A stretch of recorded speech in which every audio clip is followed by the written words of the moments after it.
What do we got going? Tonight we're back for more Crawl to Death, even though the tournament is done. Shit's getting... technically won. Dragons in the Dining Room. The problem I got right now is watching the stream again. We've gotten real choppy. I don't know. We might just have to roll with it and see how it goes. Yeah, if it gets bad enough, we're just going to have to stop and I'm going to have to restart, which will suck ass. I mean, it looks okay on my end. I'm not listening to the audio, but it looks okay to me. Yeah, that's fine. Yeah, we're going to keep going with it. All right. We'll rely on our quality audience to tell us if shit's real fucked. Yeah, if shit starts getting real fucked, just give us a shout so we can see if we can get it patched up. Yeah, as April said, audio's fine, video's a little choppy. It's coming and going.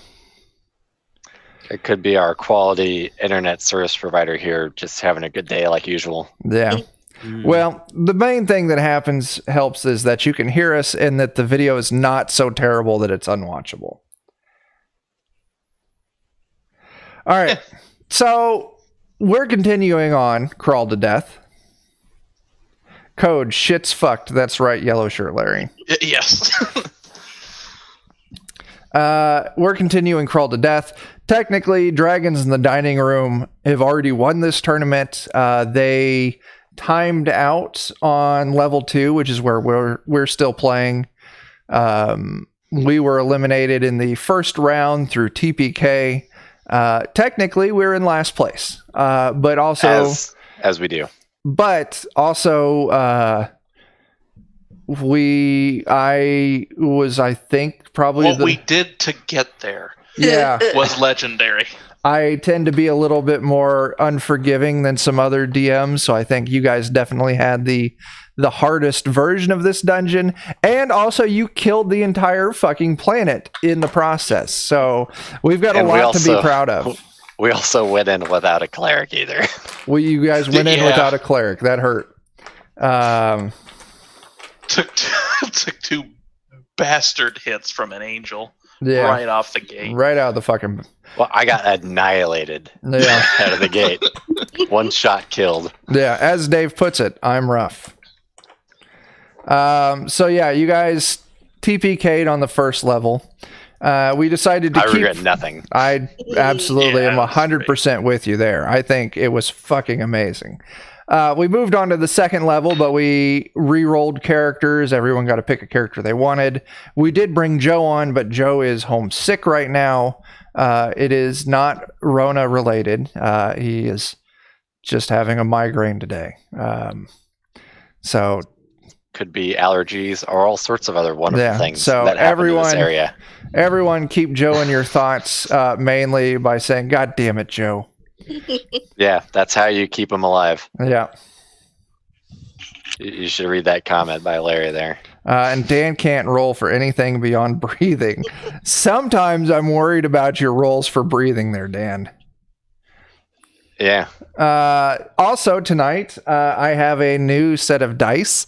They're glow in the dark, and I actually have the full set because my other set of DCC dice, I was missing some of them. I expect and they didn't at some match. point in time for you to turn the lights out and just see your dice rolling. That would be super cool, but that would be awesome. Difficult to manage. Oh, my green screen's all fucked up. Hang on. It is. You got like a corner up there. We can see your chairs and table back there. Oh no. And the Miller Lite cooler. There's no Miller. Oh, there. Well, it's just an empty box. Okay. It's not mine either. It was full of Miller Lite. Not mine. If there is anything I can tell you is that I'm kind of a beer snob. So I would not be drinking Miller Lite. Noticed. Tonight I am drinking as regularly Boulevard's Dark Truth Imperial Stout. I would like to think I had a hand in that snobbery. Yeah. Dan knows quality. Absolutely. I'm opening my beer. We're ready to go, I think. I don't got anything else I want to talk about. No, April, I don't enjoy water. Apparently, Stream Elements just told me that we're live. Good job, Stream Elements. Good job, Stream Elements. Man, it's a time travel kind of day. Yellow Shirt Larry, can you do takeout for Tequila Sunrise? You got to be the 99-cent drinks from Spangles. I would try that. I am not above trashy mixed drinks from establishments. There's hardly been like a week that we haven't laughed about it at work for about 3 weeks ahead of this. So maybe we got to go get them. Pardon me. Oh Wait, my God. They sell alcoholic beverages there? Yeah, it's Spangles, yeah. Spangles. Since when? Like a 3 months ago. Oh, God. My Spangles back. We don't have one of those here. We used to. Well, I don't want to go to Spangles for anything. I forgot that you guys don't live in the same town as us anymore.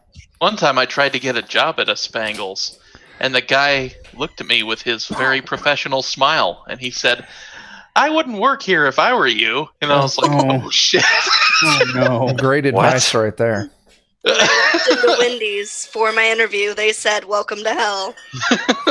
Oh, well, that's a real good way to get employees. Yeah. I never worked at fast food. I worked at Radio Shack for a very long time. I got lucky and I skipped fast food as well. But I worked at a computer repair store that treated me like shit instead. So yeah, well, it's because you roll so low. I mean, yeah. I mean, we all know this. All right, we've been fucking around with chatting long enough. So last we left off, you guys all cleared the fuck you snake room. Yeah, we're really just trying to put off dying by chatting. So I realized reviewing that I had made a mistake. Not so much. It was the same mistake on both of the weird animal room and the fuck you snake room. It doesn't really matter as much in the weird animal room, but in the fuck you snake room, it made a big difference. But I'm glad I messed up because it gave us an iconic image that Friendin was able to draw for us. And that's when you touch the weird spiky triangles after you take them out of a room, after you claim them, it teleports all of you to the beginning of this level again. Oh, so we would have avoided our pursuit conflict with the snake. Right. But I don't regret that. Bertha wouldn't have blinded it by smashing it. It wouldn't have been epic then. Yeah, it gave Bertha the opportunity to beat the shit out of a fuck you snake with a hammer. Oh, yes. So I'm about it. But moving forward, I will remember that. Oh no. April's saying you're Koshi the Deathless there, Dan. I can die, but I never die. Oh. The only way to defeat him forever is with a golden needle. Mm. Yeah. I have a metal detector in my house that screens for those specifically. I love Kashi. He's such a great villain. I try to use him in everything, and I really shouldn't. Cereal. He is. And when you showed us the coat of arms for the Zweihander camp, I was like, especially when I remembered how eager I was to give him water. I was like, oh no! Yeah. He's so thirsty though. It was just an old man. He wanted some water. Yeah. That's happened to us both times now. Yeah, it is. All right. So last time, you guys were making your way around the exterior of the room. You were numbering things, and I kept the audience can't see it, but I kept the little map we made. So you all were getting ready to head into room 4. This would be the room in the top left. So if anyone's familiar with this map, or if you're familiar with the adventure, it would be room 2-6. April, Sammy is crocheting. Yeah. Idle hands are the devil's playground, and we don't need her beating on Tyler again. Yeah. Please, Put God, the hammer no. down. Yeah. So, yeah. Ready to go into room 4 as it's listed. How you guys want to do this? How is everyone's healthiness right now? Hey there, zombie AFK BRB. I've got 14 It's Danny. hit points. Oh, is that ZOMG AFK BRB. It's Danny. Danny? What's up? Just so everyone's clear, Danny is in our Discord, and I keep trying to get them to join us to play games. And so far, Danny has not. So if we could all peer pressure Danny. If we could all just bully Danny relentlessly until he acquiesces. Okay, so the dwarf needs a little bit of health. Who else needs health? I think I'm healthy still. Yeah, because I was too not saucy enough for it to attack me. True. What with my attacks that did no damage and no crits. Yeah. I am 3 below my max, but I think I could hang on for quite a bit. All right. I think Sammy's down 10, so I'll try to heal her. Okay, roll it out. Please keep the one we need alive. Yeah. Everything for the cleric.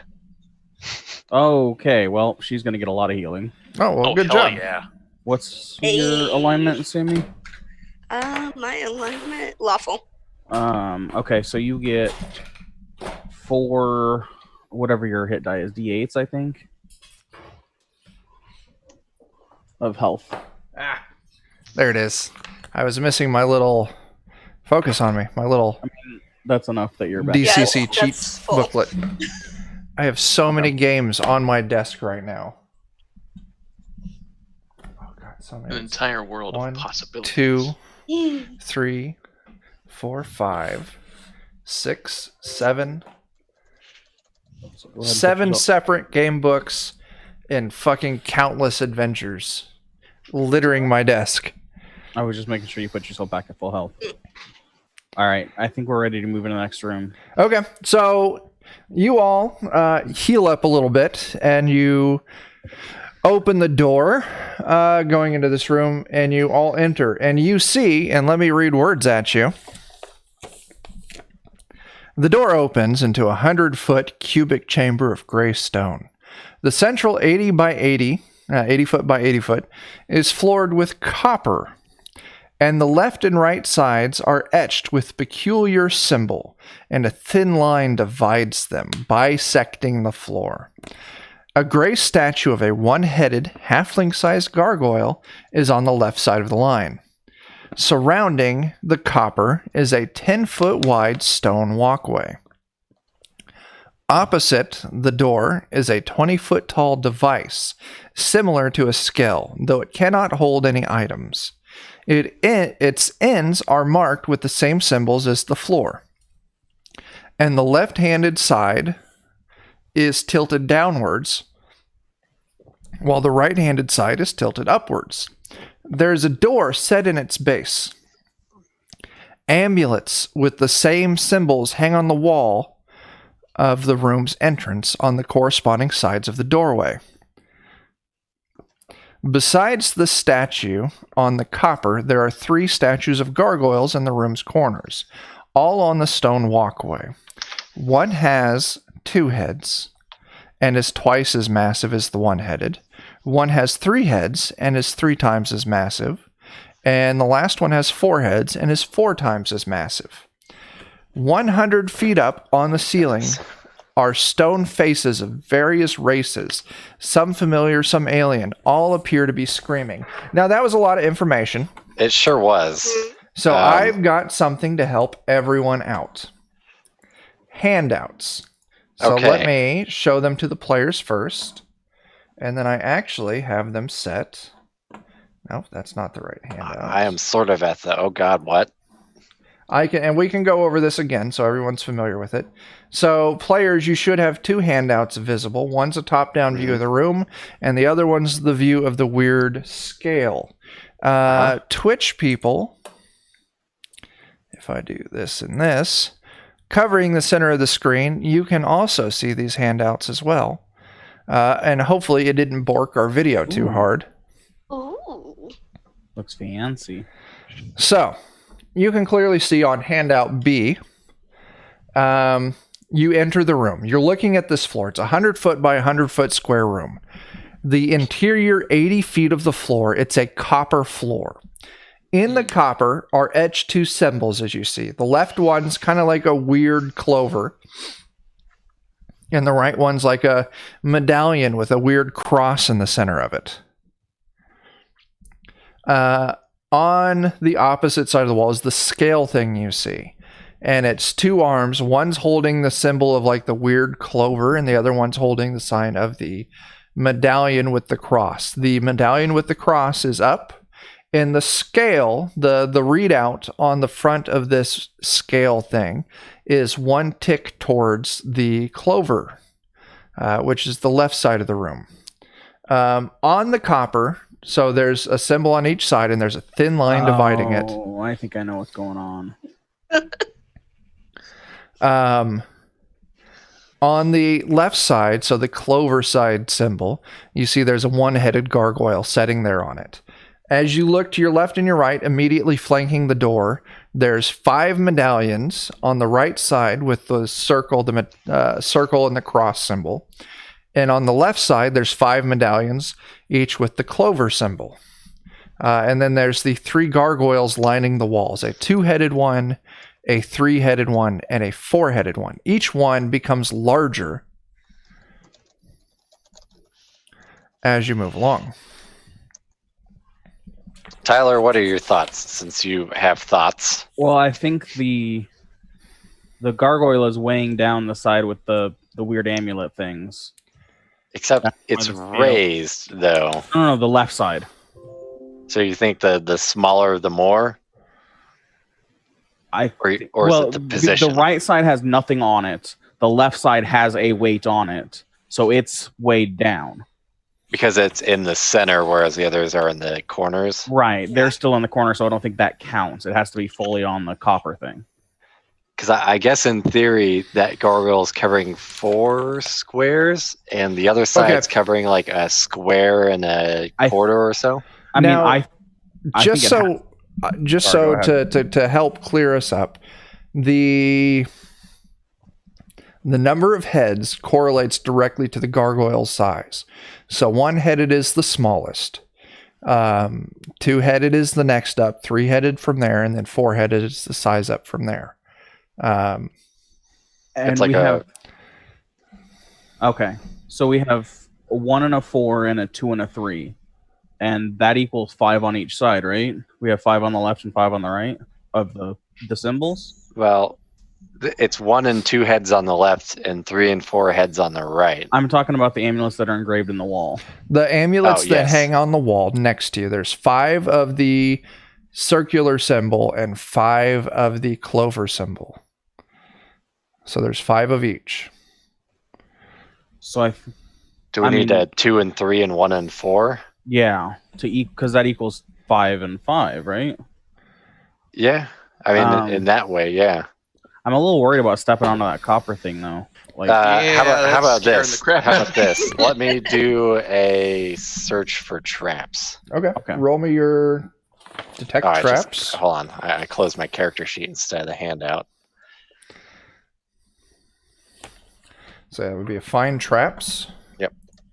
It's okay. 15 clears it. You get down there and you're inspecting this copper floor.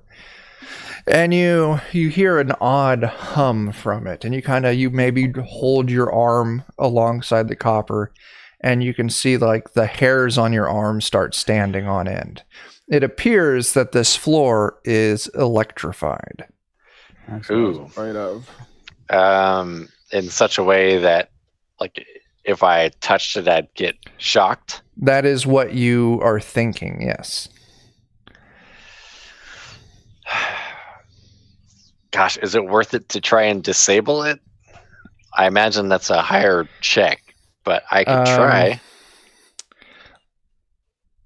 I don't need you to tell me if it's a higher check or not. I mean, I will just let you know that looking at it, you can tell it's trapped.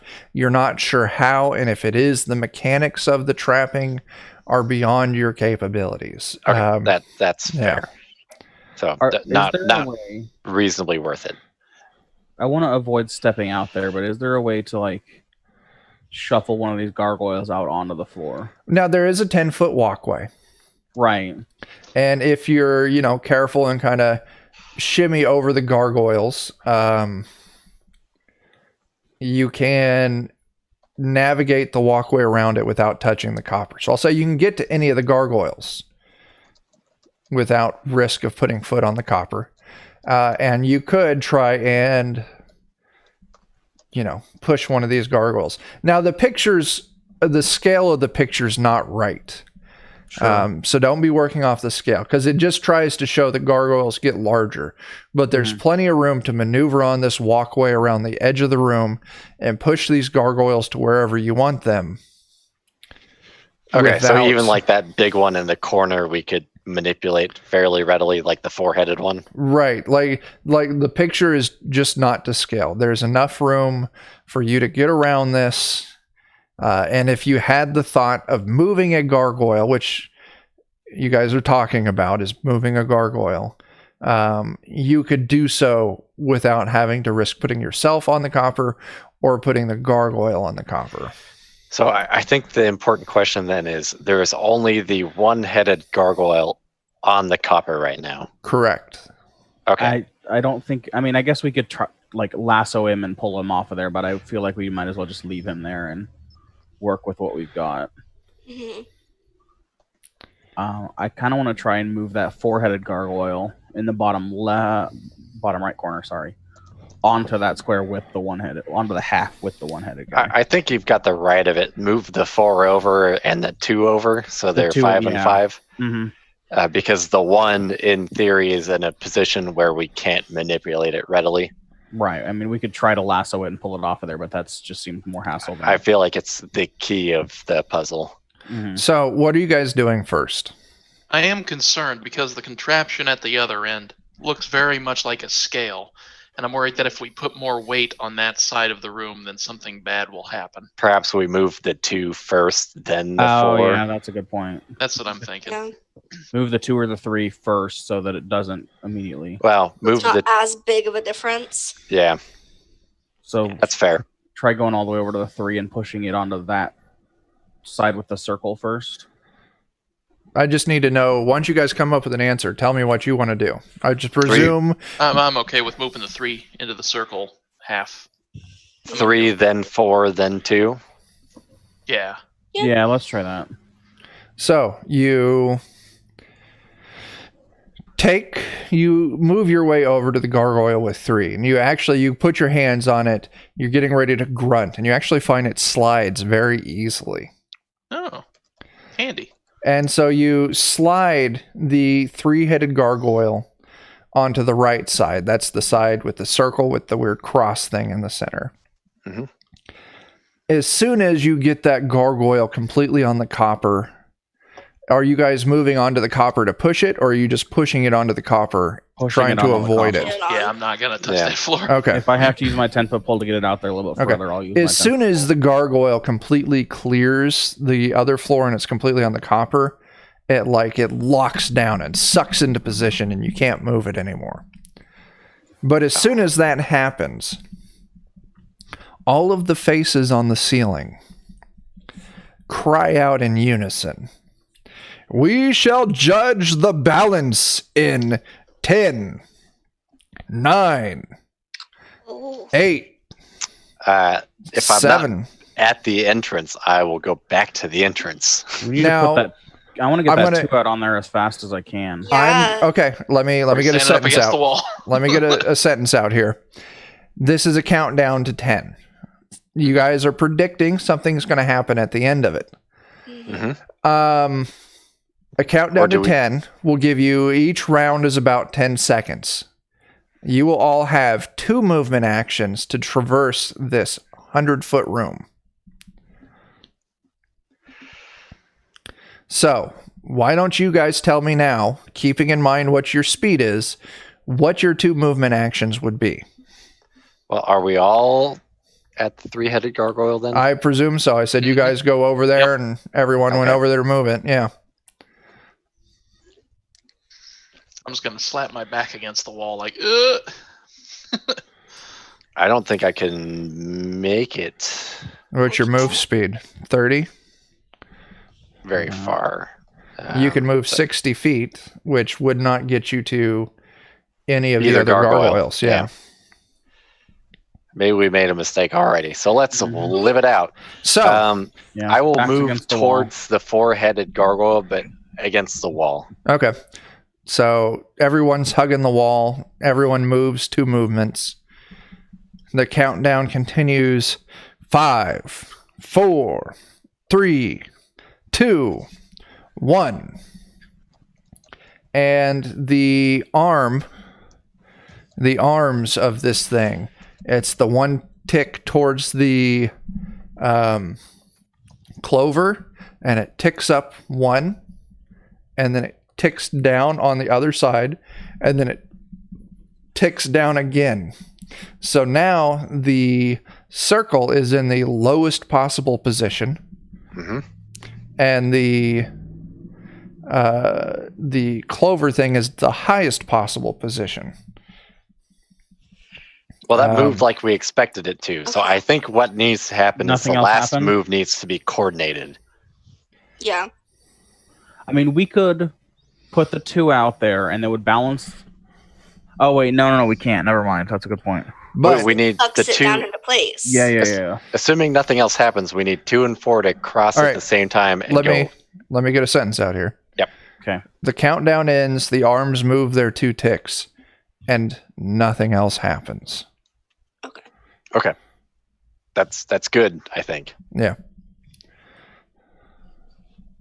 So I think that's what we need to do. I think the concern is if it ticks too far on one side or the other. Mm-hmm. Which, we're going to have to take that 3. Oh, God, how are we going to... Well, we have enough people in the party. 2 and 4 cross sides, and both, Now 2 I goes will down say and 4 goes up. they're moving 2 and 4. There is not enough room for both of these gargoyles to move past each other on this walkway. Well, they're on opposite walkways, right? Well, the walkway goes around the perimeter of the room. And I imagine we can't get it past the scale at the top. The scale at the top blocks it. Okay, well, we have 10 seconds also. So could we not have 2 down, move 4 up, move 2 over, and then up? Right. I mean, it would get it so that it has to move, 60 feet at the very most. Well, I mean, like move it down to the left of the door, right? And have 4 to the left of the door. Push 4 up, move 2 to the right, and then push it up. Okay, I see what you're doing. Mm-hmm. So, I think that might be the best. Yeah. And I think if everything works the way you're predicting it'll work, I think that would put you within your movements. That would be restricted on that 10-second countdown. Right, which is why I think if we have the party down there to facilitate it, I think with our combined efforts. So walk me through make this. That happen. Of course, I don't think I can draw on the handouts. No. So what is action number 1? I understand what you're getting at, Dan. Yeah. Like in front of the door to the left will be the 4-headed gargoyle. Are you telling me this or are you doing this? I'm think describing what I want us to do. So if that's if I word it and we do it, then so be it, I guess. Hang on a second. The stream's acting real funky. Oh, no. Let's see what OBS is doing over here. OBS is healthy as shit. We've dropped 14 frames. Usage is low.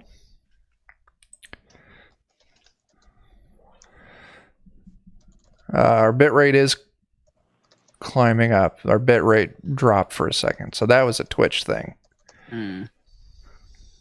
Silly Twitch. Okay, let's keep going. Twitch. Yeah. All right, I think I see what you're doing. It's like, we're going to move the 2 and the 4 right up by the door. Yeah, right next to each other to the left of the door. Yeah. The 4 we're going to have to push out and then sneak the 2 by it and push it out. Yep. Mm-hmm. Yep, that's basically it. I think that's doable within our limited time frame with our party. I think so. Yeah. I mean, I like that. Let's do it. Yeah. So Let's get it. hang on a second. Look at the roll 20 where I drew the map earlier and go right above that a little bit. Oh, let me close some shit so I can see. Hey there, Sender 345. Yep. Oh, yeah, you have it, Chuck. 2 and 4. Yeah, right next to each other. So 4 will go up. Yeah. And then as soon as 4 is up, you're going to move 2 over and then immediately up. Mm-hmm. Yeah. Okay. Yeah.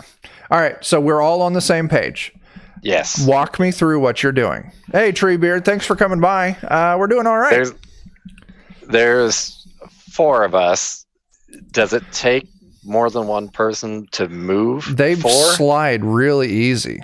I think we should have one person responsible for sliding 4 up, and then they'll maybe duck out of the door, and 2 people will move 2, and another person moves it up.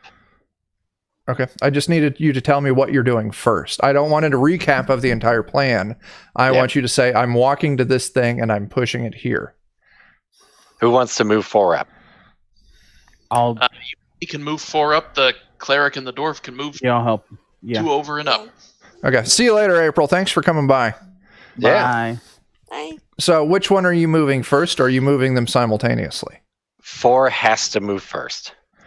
All right. So 2 people go over to 4 and you start sliding it across the room to the position we had notated, right on the walkway, right past the line that separates the copper section. Yeah.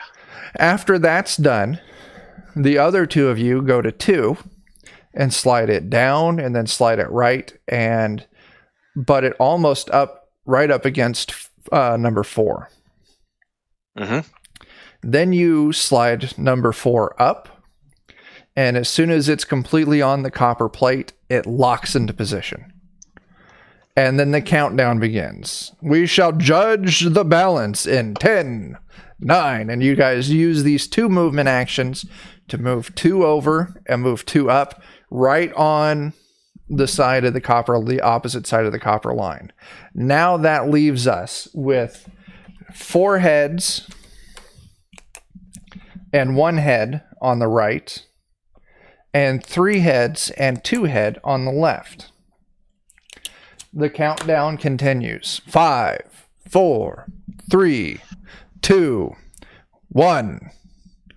And the scale tips from the circle being down and the clover being up. It ticks up 2, and the 2 sides are balanced. And the door slides open. Hell yeah. Yay! I didn't screw us over this time. You guys did really good. I was very concerned about this room. I was too. And we can talk about it a little bit more after you guys go get that triangle. Let's go get it, because triangles are great. So this corridor opens to a small circular chamber. In the center of the chamber is a 5-headed gargoyle. Its hands raised in supplication. Levitating just above the stone monstrosity is a rusted, blackened iron triangle set with spikes. Don't touch it with your hand. So what are you going to do? How high up is the triangle? I don't know, maybe 10 feet up. Alrighty, let's get that 10-foot pole and knock it down and pick it up. Okay. Yeah. Ooh, excuse me. As soon as you guys touch the thing, it teleports all of you to the beginning of the level. So you're standing at that first door you entered where all the footprints in the dust. Oh, all the footprints make sense now. Yeah, I forgot to do that on the previous 2 rooms, which for the first room didn't make a difference. For the second room, it made it much more difficult on you, but it was definitely worth it because it let Bertha be the badass that she is. So it was definitely awesome. You have now cleared what we have labeled as room number 4. Yeah, boy. All right. Let's talk about room number 4 just for a second, because we're not on a timer anymore.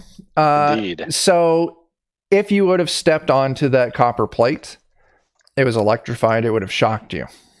And it would have animated any gargoyles that weren't on the copper, Oh no. Oh, Jeez. and they would have attacked you, and they would have not attacked until they were all slain. And these And then- gargoyles are fucking tough. If we killed them, do they remain as statues so we If can still solve the if puzzle? you kill them, Which wasn't likely. the gargoyle crumbles to dust and then immediately reforms in its starting position. Okay. Wow. no.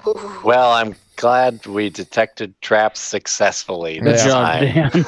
I did something useful. So, just so we know how tough these gargoyles are, the two-headed has 2d20 attack actions per round, three-headed Dead, 3d20, dead, four of them dead. 4d20, and they also have an ability called Weapon Breaker. If you attack one of these and you deal more than half of your maximum attack damage for that, your weapon breaks. What a big old fuck you. Yeah. Right? Sorry, 4d20 attack actions? Yeah. 4d20. fuck? So he gets to attack 4 times per turn. And each attack deals, for the 4d20 dealt, 6 damage. Yeah, that's that's in the just turn, basically. that's a fuck you, right? Especially if you deal reasonable damage, it just auto breaks your weapon. Yeah. If you deal reasonable damage, it... you get a luck check. I'm sorry. You get to make a luck check, and if you pass a luck check, your weapon's okay. If you fail, your weapon breaks. That's still pretty piss poor for most characters. Yeah. So Dustin there in the chat brings up shame they didn't use the amulets. You could put those amulets on, and if you're wearing an amulet, you can walk on the side of the floor with the matching symbol, and it doesn't shock you. And you can even contribute your head to the Weight count. To the To the balance, weight. yeah. but the problem is, if you do that, you can't beat the puzzle unless all the gargoyles are on the copper. Oh, that's a must then. Moving it is a must. You can put amulets on and then use your own heads to balance the scales. But the problem is after your head is counted, I guess you can't move. Yeah. you don't get to keep your head. Oh, Oh. Oh, okay. It is instant kill, and your face joins all the faces on the ceiling. oh, fuck. That's brutal. Oh my god, we actually did really good there. So yeah, like if you would have somehow ended up with, you had 7 or, whatever, 7 on this side and only 3 on that side, or whatever it is, like, oh, we need to use 2 of ourselves to stand balance. on here to balance it. 2 characters would be dead.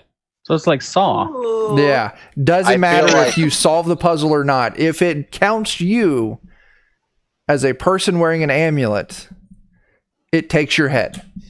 I feel like I Pepperoni drank ravioli. just enough beer today to not fuck up. Yeah. And now I'm going to go past it. Good job. Good job.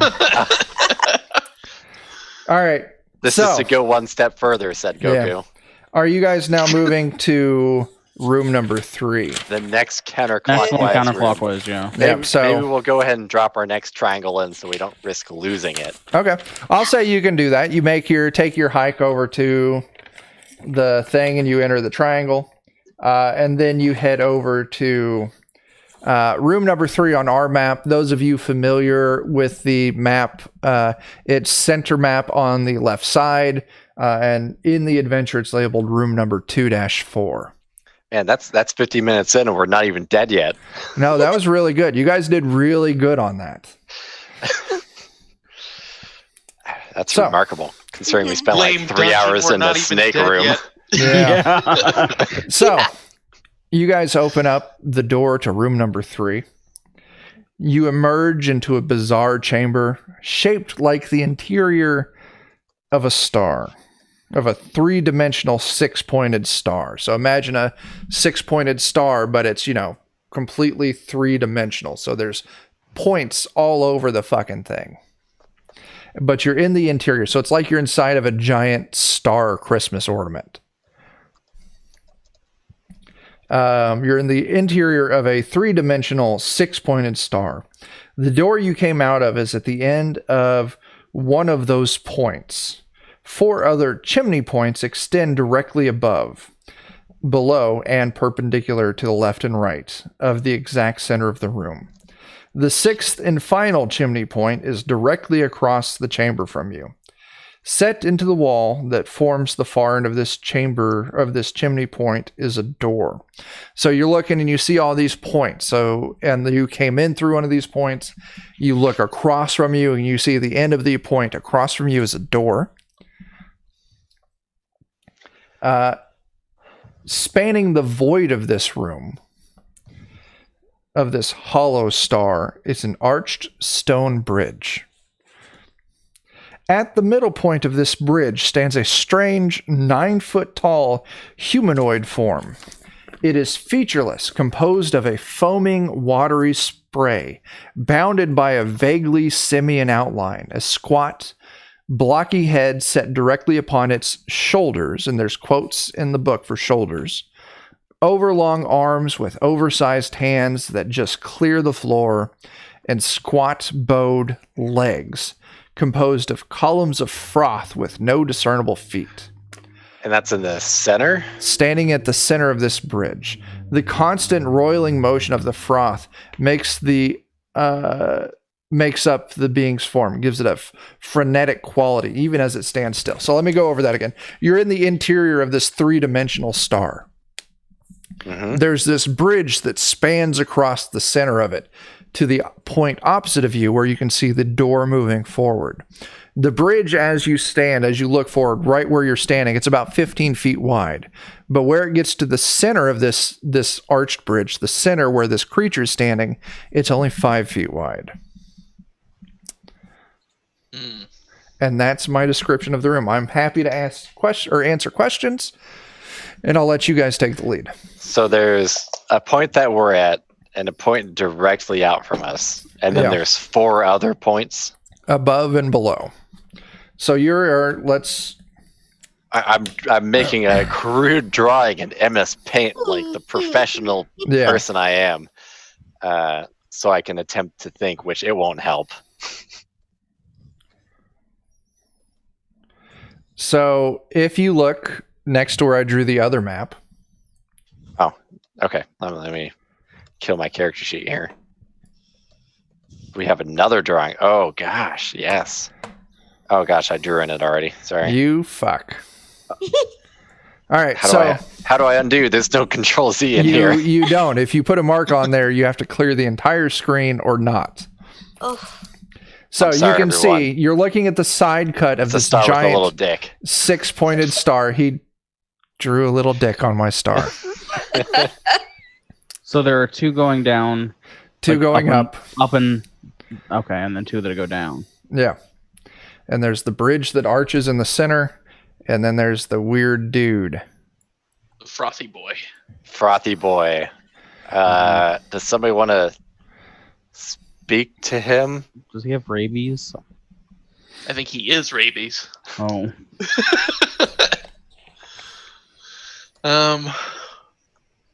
I guess elves are a friend of nature. I'll go try and talk to it. Okay. Yeah. How close are you getting to this thing? At the edge of the bridge. I don't want to Okay. step on the bridge. Okay. So you move up to the edge of the bridge without stepping onto the bridge. What do you say? I'll wave my arm and I'll say, "Hail, frothy one. How are you?" It just stands there, unmoving yet moving, as it's the watery spray it's made out of just roils, but it doesn't make any movements, doesn't make any sounds. It just stands there. Does anybody have anything I'll reach into my annoying soil bag and throw some in it. How close are you getting? Not particularly. I need to reconsult this.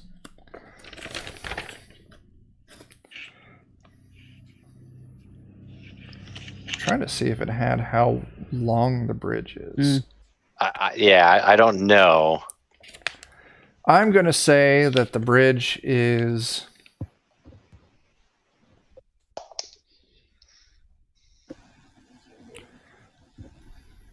Oh yeah, Dustin's got it. He loves how everyone tries the RP answer first. I'm going to say the bridge is 60 feet long.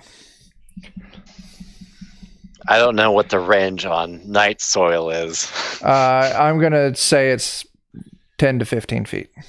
I guess I will move close enough to reasonably throw it. Okay. Then go ahead and but- make me an agility test. To throw my night soil? Yeah, to throw your night soil.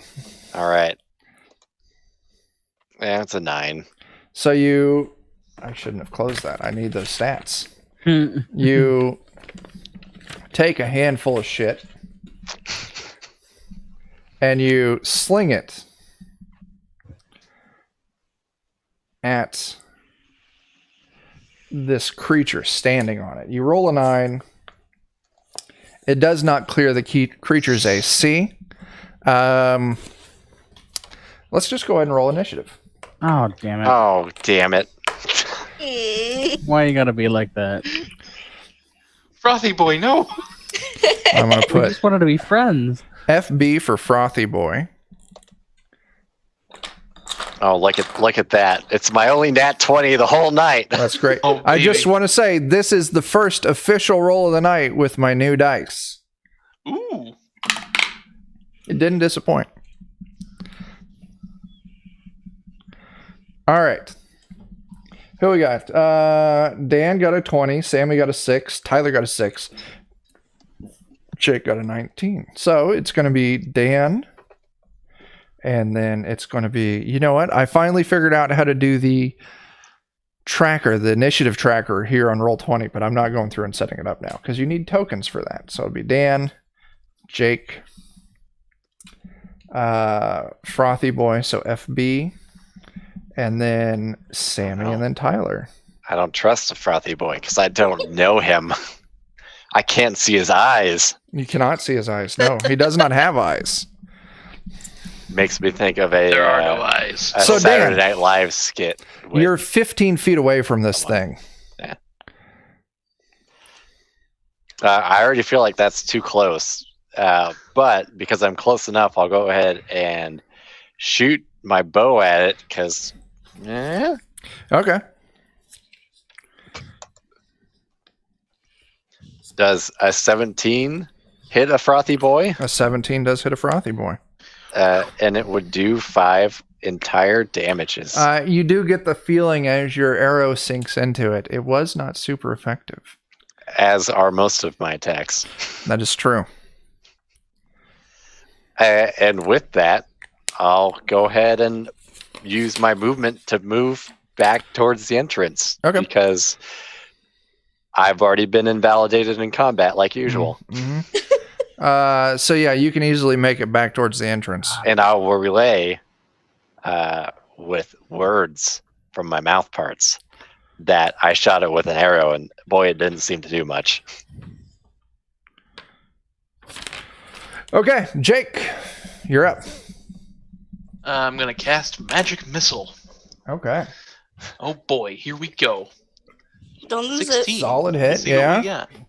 I cast a single missile that does damage equal to 1d4 plus my caster level. All right. So let's roll out a 1d4. Ooh, 4. So that's 8. Okay. Solid damage. You do feel that this bit in pretty well. Excellent. And then, having done that, I'm going to back up. The Frothy Boy doesn't move. Oh, good. I like it when Frothy Boys don't move. Sammy. Unless we're supposed to not actually kill the Frothy Boy. Well, we're past that. Sammy. Am I close enough to hit him with my hammer? No, he is at the center of this 60-foot bridge, so he would be 30 Okay. feet away from you. All right, let's try to, I guess, precision shot him in his no face. Okay, so you get your crossbow out. Roll your. You need to roll your Mighty Deeds die. Oh, that's right. Forgot about that part. Your Mighty Deeds does not kick off, but your 17, I guess that would be a 19, does hit. It does 7 damage, but you can feel like that's not as effective as it should be. Okay. And I can't shield bash from here, so. No, you cannot. All right, Tyler. I don't want to get any closer to this thing, so I'm gonna stand here with my thumb up my ass. That's a smart move Solid. as far as I'm concerned. Yeah. Precision? Yes. Dan, you're up. I think I'm just gonna try and sneak silently at this point. Okay. Where are you sneaking silently to? I want to try. Oh, fucking Christ! What? That's a nat Oh 20. So that's a my. 30. Oh my god. I guess still my question stands. Why are you sneaking silently?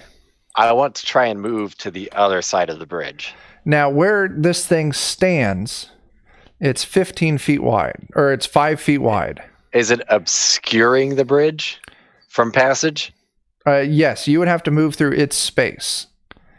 It stands at the center of the bridge, which is 5 feet wide.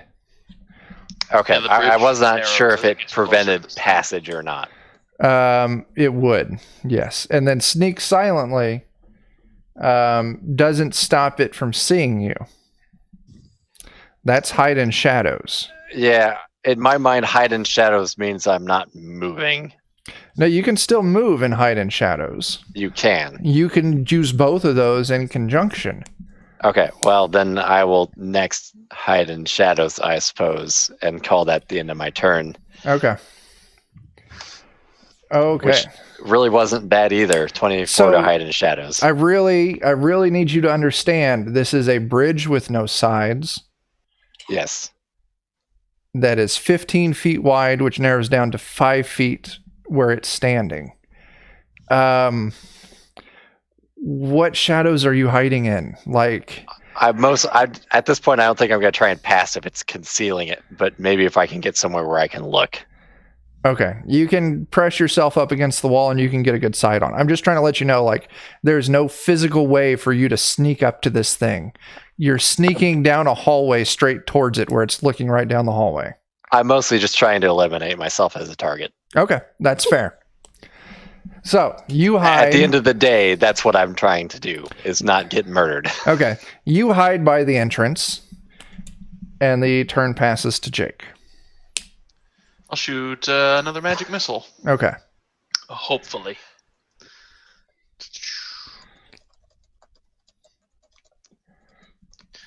Should have put my spells in here alphabetically.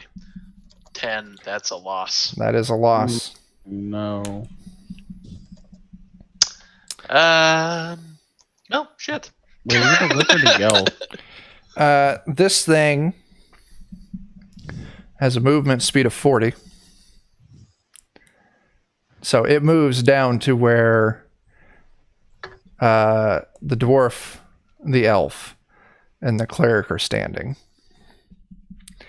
And it is going to make an attack. And I'm going to roll my new D3 to choose who it's attacking. Tyler, you're 1. Sammy, you're 2. Jake, you're 3. That's a 1. So it moves up to the cleric. Of course it does. Why wouldn't I be? And it makes an attack against you.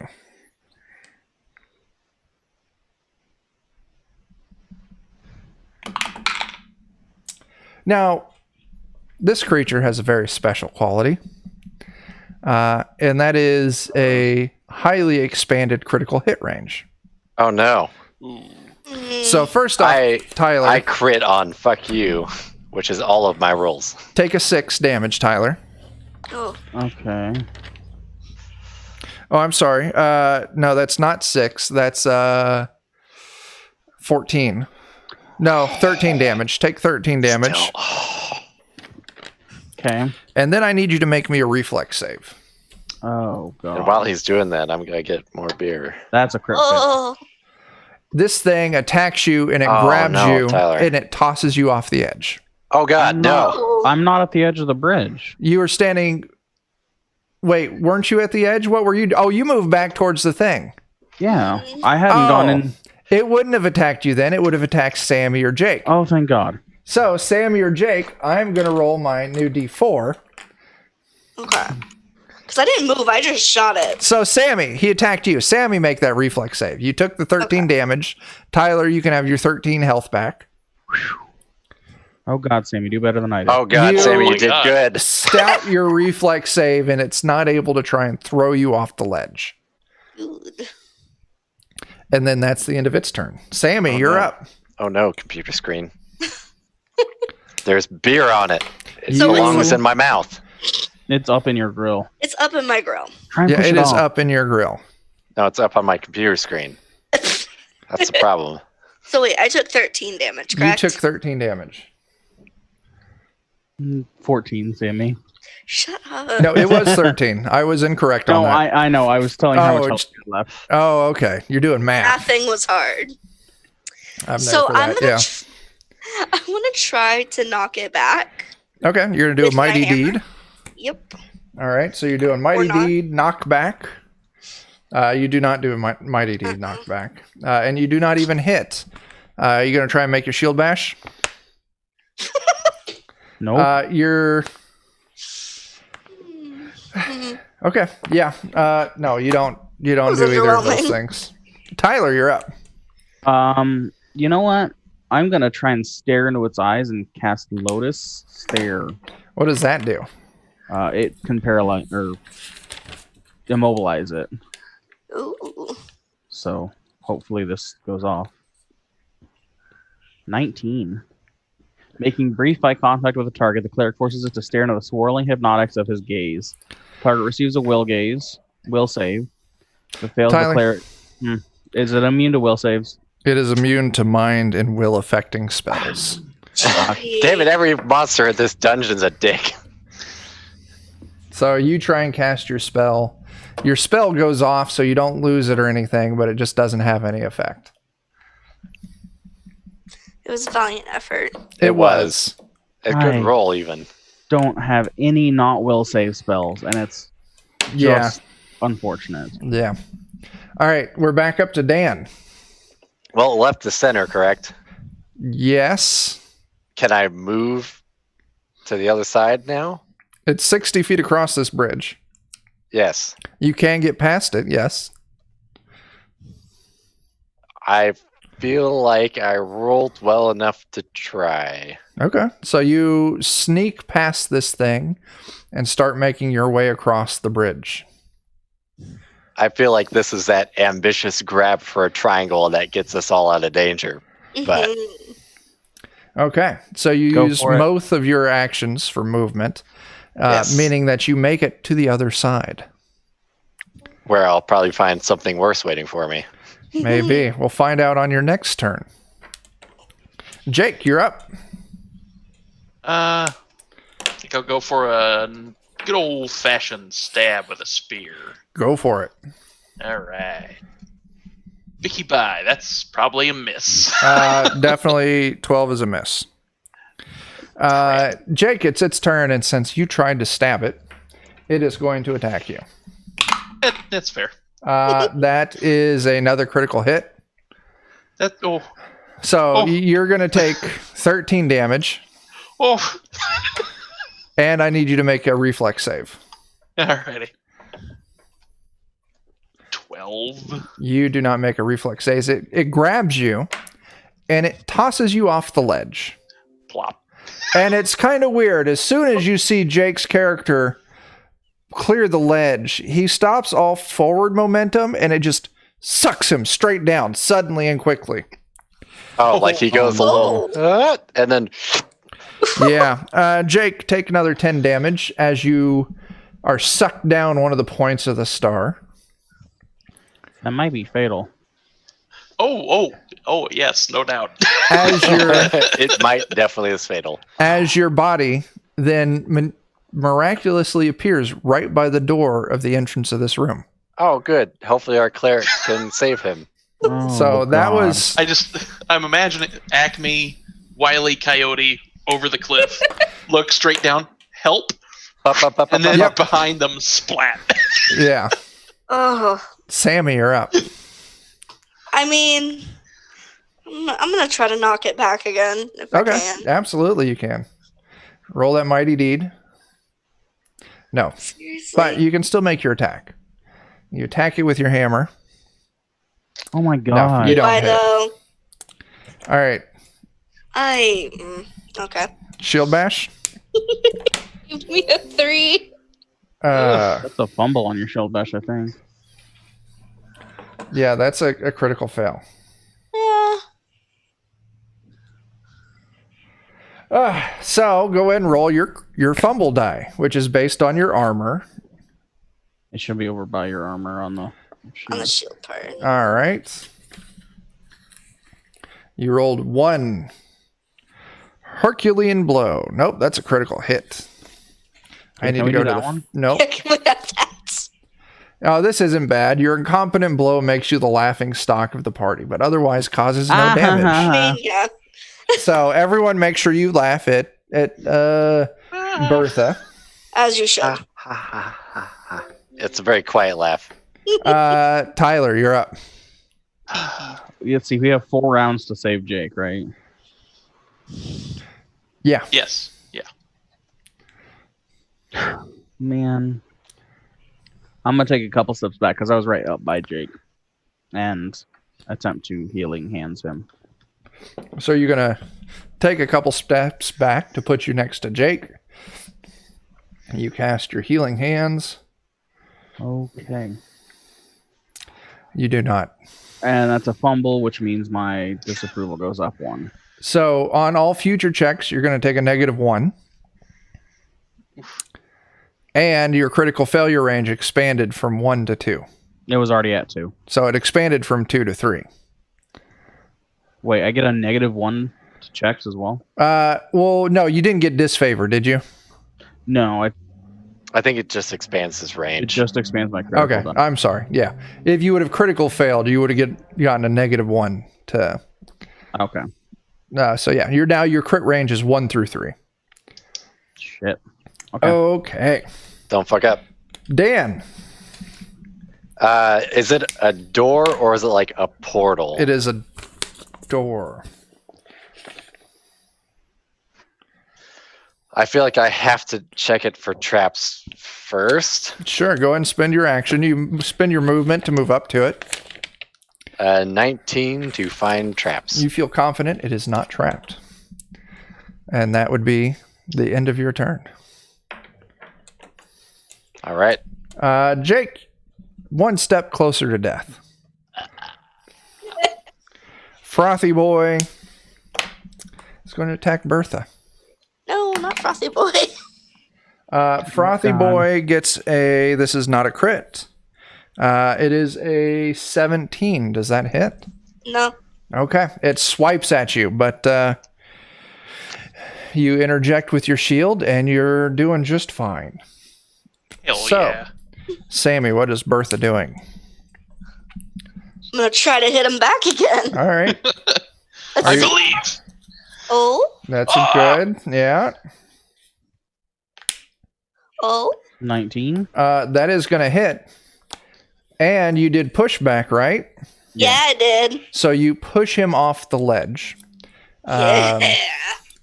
He, rather than what the elf did, where he got sucked down, this thing forms into a ball of frothy water. And then 2 tendrils lash out at one tendril on the ground next to you. And those tendrils drain the ball of frothy water, and it becomes 2 of these creatures. Oh, no. Oh, It's the fuck. Hydra of Frothy Boys. It is a hydra of frothy boys. There are now 2 frothy boys. God damn.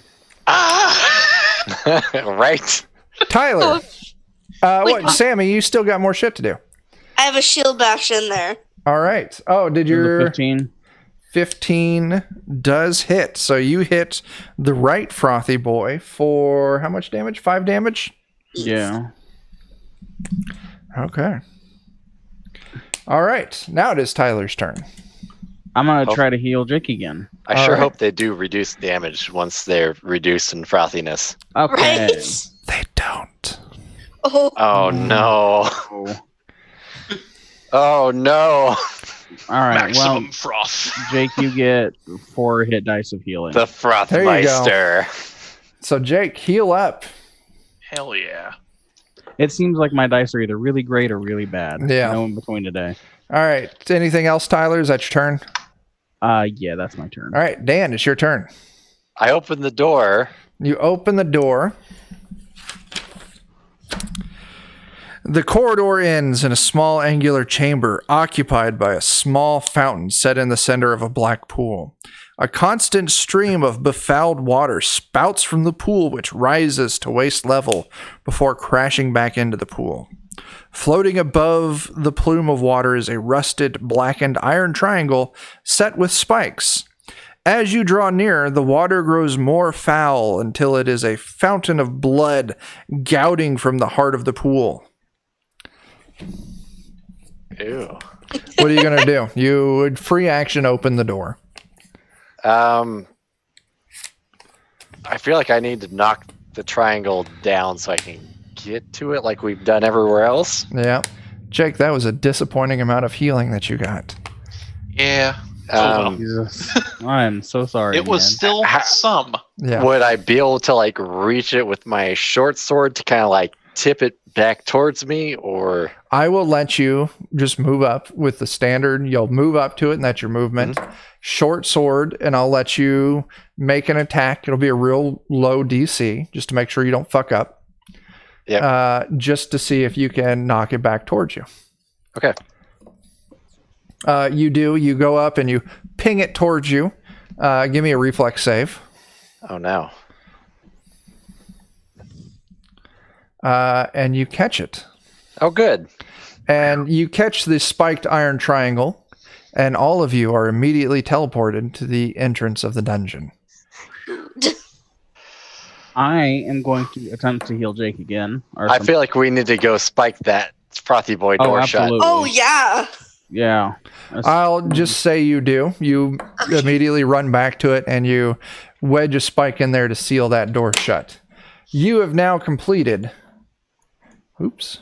all but one of the doors on this level. I did good for once, everybody. Yeah. Bound to happen. So, are you all ready to move on to room 2? I'm healing. I mean, Dan just Okay. Naruto ran right across Frothy Boy. And Yeah. So yeah, Tyler, if you're healing people, go ahead and roll those heal checks. 11. I don't know how much they get, if anything. Nothing. Okay. But it's not a failure. curses. Um, Oh well. But we're out of combat, so I mean, I can just do it again, right? Yeah, I mean, you can keep doing it as long as you don't fuck up. Yeah. Yeah. All right, I'm gonna do it again. Sammy. Okay. 3 hit dice of healing. Jake, how much healing do you need? I'm comfortable with the 10 I've got. Okay. And Dan, you didn't take any damage, did you? Nope, I'm a little sissy Nope. boy. That's fine. After I got murdered 3 times in the first floor, I learned a lesson. Don't get murdered. I think you got all your health back. Yeah, or I most did. of Your health. All right. You I'm didn't. gonna try to Uh, invoke Patron to get my magic missile back. Sure, go As and they roll it. say at MXC, don't get eliminated. That's all that matters. Is that a Let's- success? I think. Crud. Let me see here. No, that's Patron bind. Invoke Patron. Damn. No. Okay. That's fine. You call to your patron, but it's just you get a busy tone. Yeah. Static. No All pizza right. for you today. So, are you guys moving on to room 2? Mhm. I Those think of you, so. I think This I'm was not our wrong. most skeptical room yeah, between 1 and 2. Well, it's the second most skeptical room. yeah. Evil This heartbeats. We'll probably Room- run that other triangle in. Yeah. Okay. You run the So- other triangle in. This room this room, for those of you familiar with this adventure, would be room 2-2. Yeah, this is the one where beforehand you could hear the hammering, the boom. Yeah, Boom. as far as I can tell, 2-1 and 2-2 are the same room. Only one way to find out. But who knows? So, do you head into room 2? Is there a door on it? Yeah, Can I waste a roll checking it for traps? absolutely you can. Sorry, 1 second, getting there. Now, you I keep are confident there's no traps on this door. better safe than sorry. I Yeah. only get like a few good rolls in a night. I'll waste them all on duds. Yeah. right. So you all move into the room. Before you is an expanse of open ground. Rocky outcroppings, none taller than 15 foot, are scattered about the 80 foot wide by 120 foot long chamber. Smashed gravel litters the sandy floor, and the outcroppings are cracked as if subject to mighty hammer blows. The ceiling hangs 50 feet above your heads and is decorated with murals depicting an evenly balanced set of scales. At the far end of the room, mostly obscured by the rocky spurs, is a tremendous circular door, like the valve of a warlord's treasure vault. A single large keyhole is set in the center of the door. All right, I have a question. Hang on.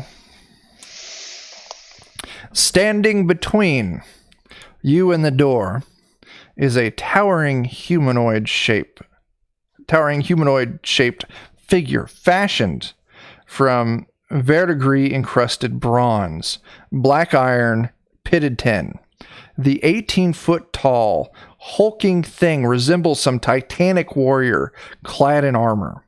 It bears no weapons, but its hands are massive, spiked fists the size of barrels. A locked crystalline casket is set into its chest. The transparent casket measures 2 feet tall and 1 foot wide. It contains a single key of black metal. The figure does not move. So far. So that's your description. This big room with rocky outcroppings all over.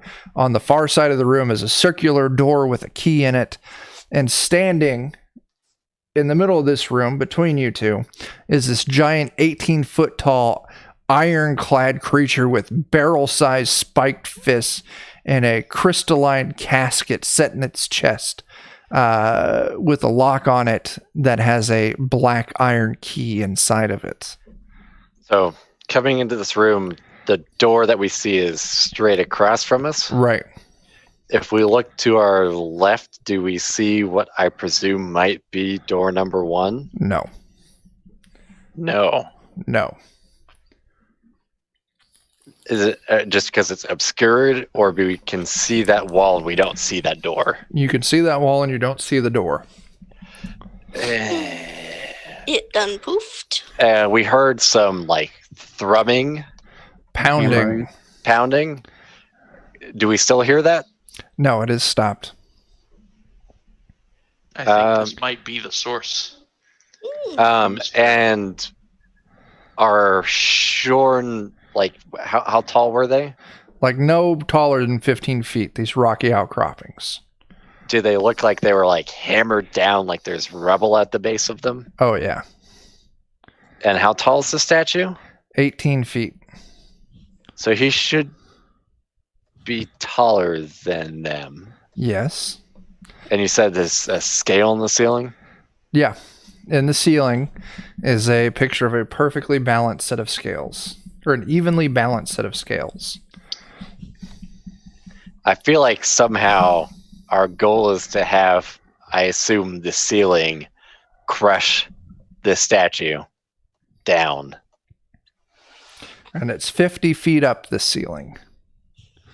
Are there any marks on the ceiling, like corresponding scoring to where the pillars are?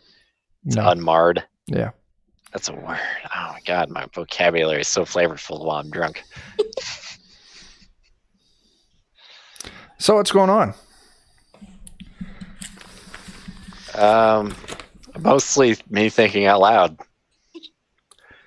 Maybe So 5 rocky outcroppings around the room.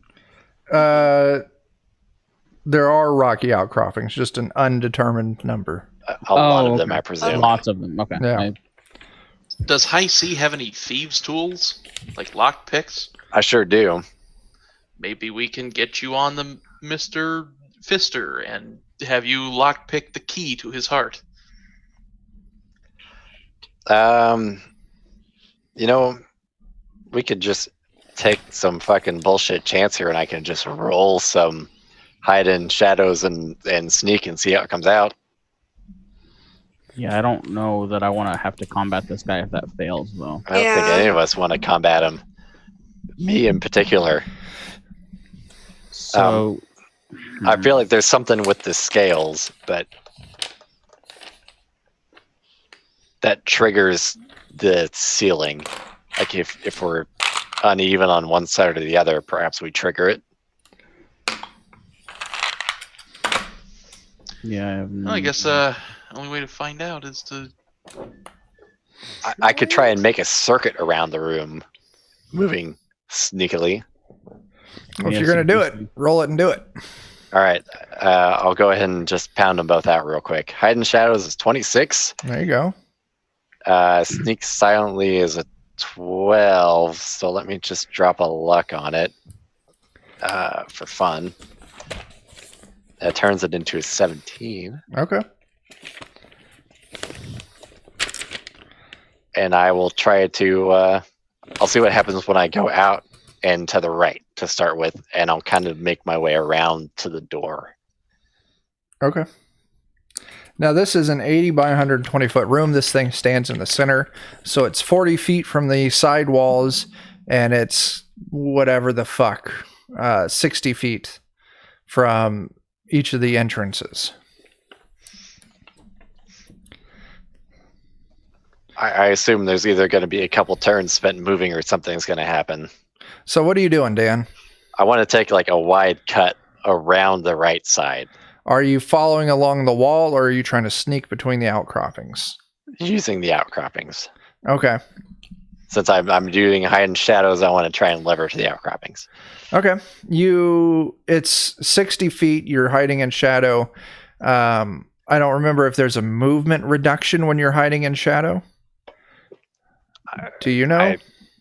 I can pull it up again, but I don't remember seeing that there is one. I don't either. So I'm just going to say you move 60 feet into the room, which puts you maybe 30 feet from this thing directly to its left. Yeah, and I don't want to go like straight at it. I want to. Right. I want to keep some distance Yes. because I think it's gonna fucking smash me. Probably will. Dan, I got some bad news. Am I gonna die? This thing turns right towards you. You feel confident that you're hidden. You feel confident that anything with eyes would not be able to find you. This thing has some magic ability to sense living creatures within its territory. Oh no. And you have moved within its threat range. It turns directly towards you. It levels both of its fists. It just holds its arms straight out at you. Are they gonna rocket punch at me? And both of the fists rocket punch God damn it. Oh, directly at you. Am I at least in cover? Yes, so if this hits, I'm going to give you reduced damage. My AC is not very good. So the first rocket fist is a 16. Yeah, that'll hit. All right. And I'm actually, to reflect this reduced damage, I'm actually just going to roll it.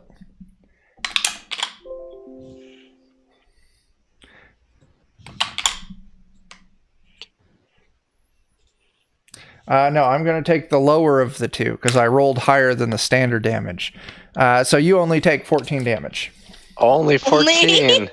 Only 14. Oh. The second fist, which rockets at you. Well, I'm probably dead then. Yeah, that's going to clear. That's going to be a 25. Mm-hmm. Dealing you, and I'll roll this again, and I'll give you whichever damage is lower. It probably doesn't matter. That is going to be, where did it go? 11 damage. Yeah, I'm down. All right, you are down as both of this thing's rocketed fists smash into this outcropping that the thief was hiding behind. And then immediately the chains attached to this fist reel and quickly suck the fist back up to this thing. And then it returns to its standing position with arms at its sides. We're in initiative now. New initiative. New initiative. Oh my god. This is the room that killed TT2KB. I can understand why. It's kind of BS already. Yeah. Oh boy, I rolled high on initiative, so that means I get to die faster. Yeah. And you're 60 feet away from your party. Mm-hmm. I'm in danger. That's the truth right there. Mm-hmm. Yeah, the catch with that, Dan, is it very specifically says this is a magical construct that can detect any living creatures within 40 feet of it. Damn it, and that's why I said I wanted to go wide, but I did not say wide enough, I guess. Well, I mean, it even was- worst case, the room was 80 feet wide, so you would have been within 40 feet. Right. Yeah, It was standing dead center, so yeah, there would have been... There's not really anywhere. It was tactically placed. Well, that's why I was hoping the pillars would cover me, but No. that was either not worded effectively enough or they just wouldn't. They just wouldn't. This thing would just smash through them. Okay.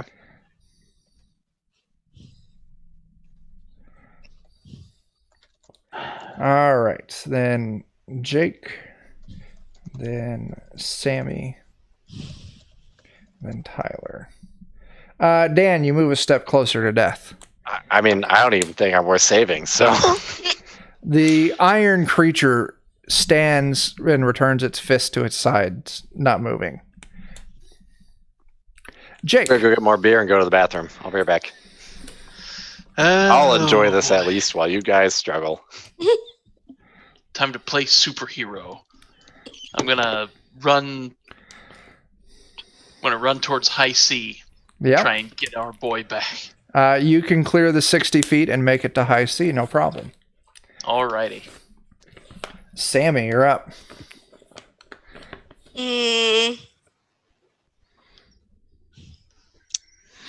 How close is this thing to me? 60 feet. 40 feet.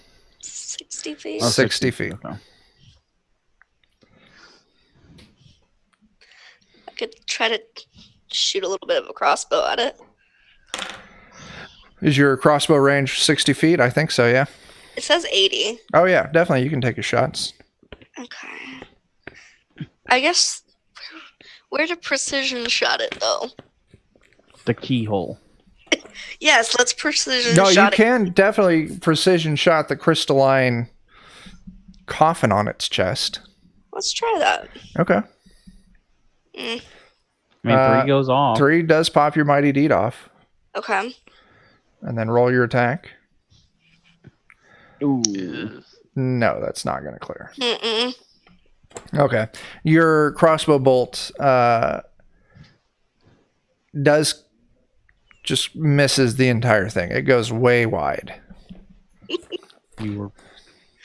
Tyler, I'm going to try this, even though I have a feeling it's immune to will saves. I'll save you the time. It is. Fuck. Okay, thank you. It is a robot. Well, they don't have anything that's not a fucking will. You're right next to me still, Sammy, right? Yeah. She is, yes. All right, I'm going to try something for you, if I can find the fucking spell. I'm gonna pay for this so hard tonight. So, Dan, while you were away, Jake ran up and he's now standing there right next to you. Look at this Dan. Is that what's happening? So, Tyler, what are you doing? I'm going to try to cast... One well-used Dan has come up on the market. Will you buy it? All right. So, Tyler, what are you doing? I'm going to try this spell, Stinging Stone. And if I don't get at least a 20, then I don't it doesn't do what I want it to do. So Roll. let's hope for the best.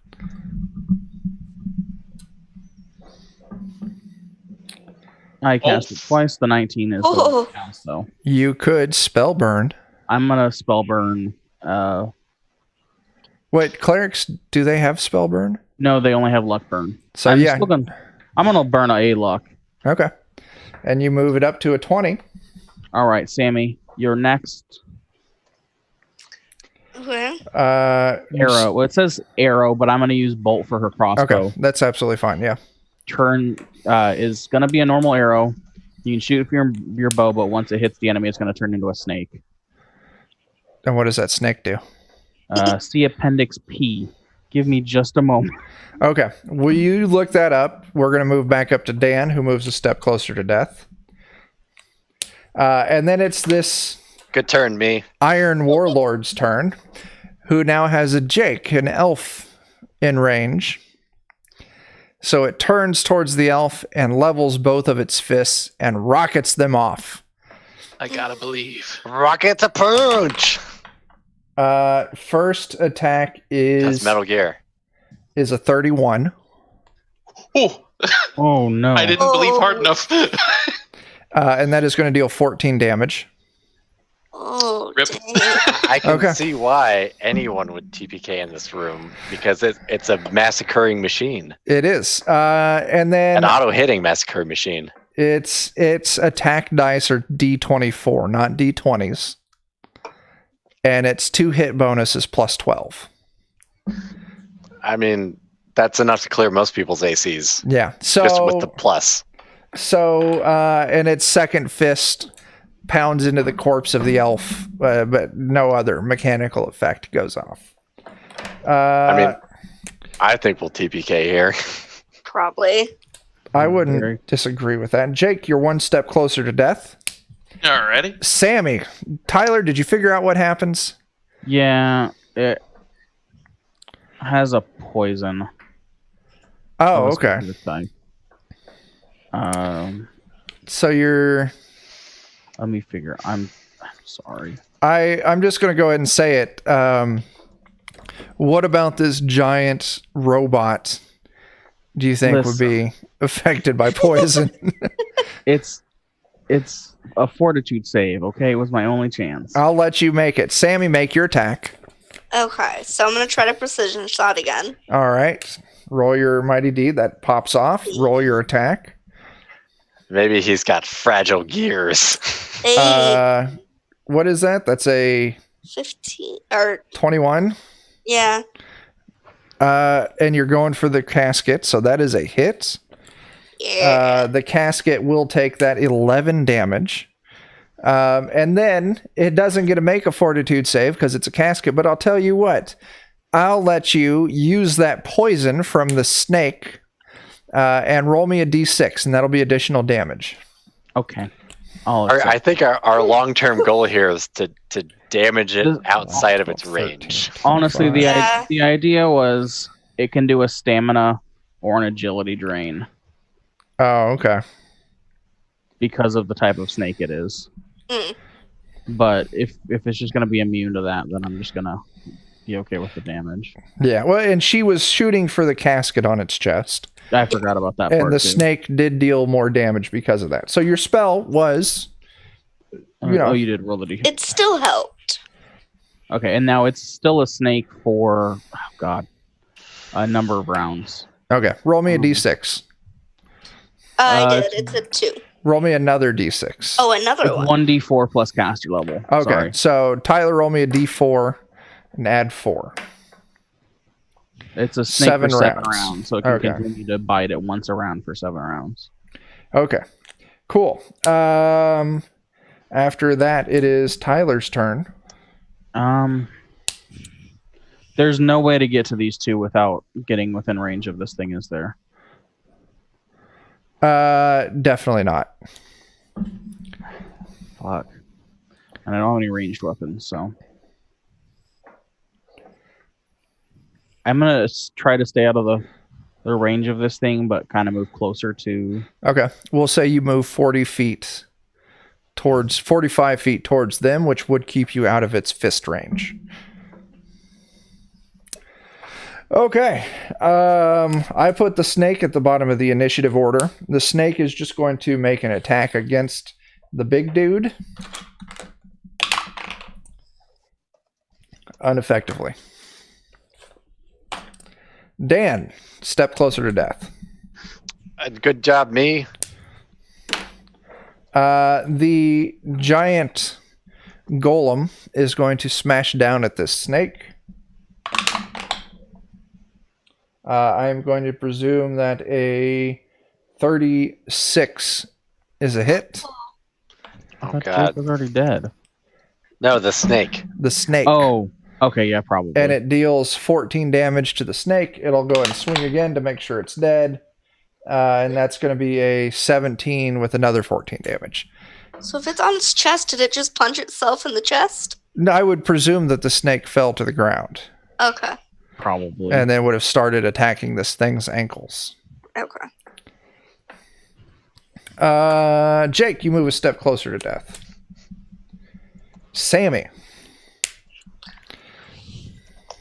I mean, gonna try to precision shot again. Dustin, we're at the room your team died in. And you and I It's are going about to have something Out in as well. common. Yeah, it's looking that way. All right, so precision shots. No, your mighty Doesn't deed happen. doesn't go off. Yep, As the Iron first person Warlord. to die, I would like to declare, fuck you, Iron Warlord. Yeah. Your crossbow bolt harmlessly sails past it. Mhm. Tyler, you're 45 feet from your companions, 5 feet outside of this thing's range. Man, I don't even know what to do. You could try talking to it. Yeah, I'm not good at talking to it. Excuse me, Iron Giant. Have you seen Superman? Oh, God. That's great, Jake. Excuse me, Iron Giant, could you not punch me? Time out. Yes. Hello. Sir? No, sir. So, Tyler, what are you doing? Oh, God. Fucking. Just run up. Be 15 feet short from getting to your friends.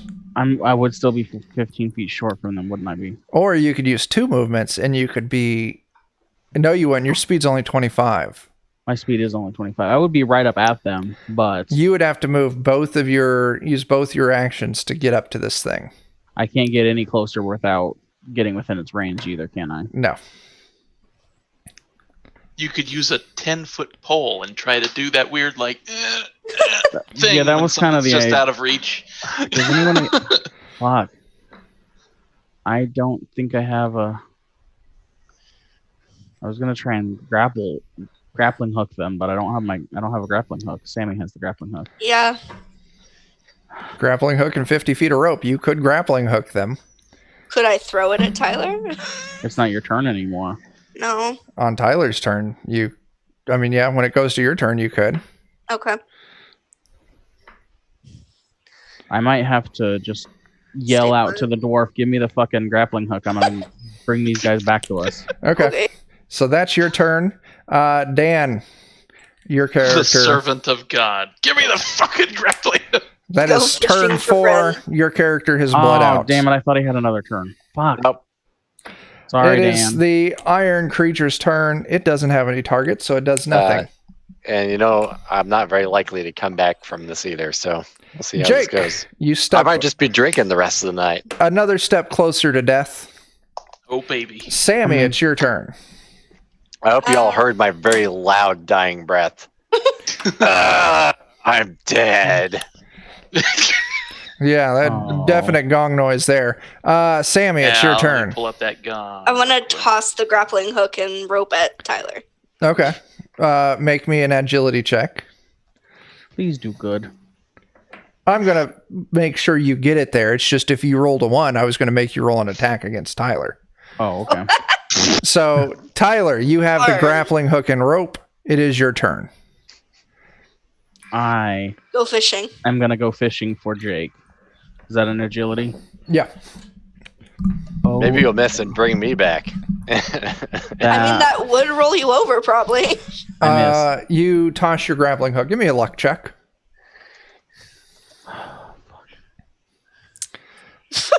You got a -1 on your luck roll. Well, I mean, technically, I rolled a 1, so I would have passed the luck check.